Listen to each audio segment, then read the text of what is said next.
এলে আগ্রহের তুঙ্গে 12 ক্রিকেটার, যে বিবেচনায় নিলাম।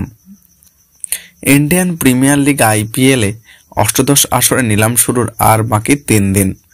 আগামী 24-25 নভেম্বর সৌদি আরবের জেদ্দায় এই মেগা নিলাম অনুষ্ঠিত হবে। সেই জন্য 574 জন ক্রিকেটার প্রতিদ্বন্দ্বিতা করলেও আগ্রহের তুঙ্গে রয়েছেন 12 জন।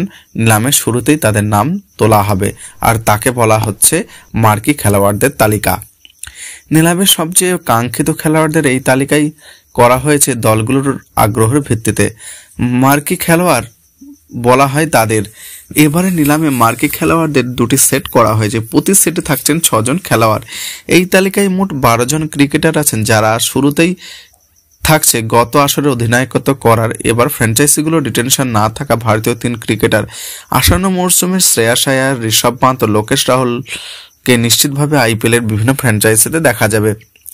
মার্কি খেলোয়াড়দের তালিকায় আছেন ভারতের 7 ক্রিকেটার।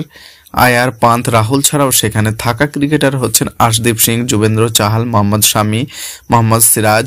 মার্কিতে থাকা বাকি 5 ক্রিকেটার বিদেশি।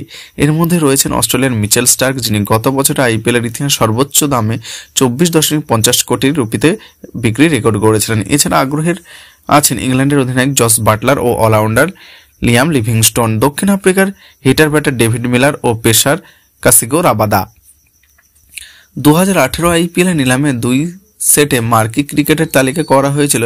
সেবার 2 সেটে ছিলেন দেশি বিদেশি 16 জন ক্রিকেটার। সর্বশেষ মেগা নিলাম হয়েছিল 2022 সালে, যেখানে এক সেটেই মার্কিন ক্রিকেটার 10 জনকে নিলামে তোলা হয়েছিল। এই ক্যাটাগরিতে ক্রিকেটারদের নিলামের শুরুতে ডাকা হবে, এরপর পর্যায়ক্রমে ডাকা হবে আন্তর্জাতিক ক্রিকেটের অভিষেক হওয়া batsman, all rounder, wicket keeper, batsman, fast bowler, spinner এসব ক্যাটাগরিতে। নিলাম শেষে পরবর্তীতে একইভাবে এখন আন্তর্জাতিক ক্রিকেটের অভিষেকের অপেক্ষায় থাকা খেলোয়াড়দের নাম ডাকা হবে। 574 জনের নিলাম শেষে দলগুলো অবিক্রিত খেলোয়াড়দের মধ্যে থেকে কাঙ্ক্ষিত খেলোয়াড়দের তালিকা দেবে একটি। সেই তালিকায় থাকা খেলোয়াড়দের আবার নিলামে তোলা হবে। এবারে মেগা নিলামের আগে দলগুলো সর্বোচ্চ 6 জন পুরনো খেলোয়াড় ধরে রাখার নিয়ম করা হয়েছে। সব মিলিয়ে দলগুলো সর্বোচ্চ 25 ও সর্বনিম্ন মিলিয়ে স্লট খালি 204 জনের।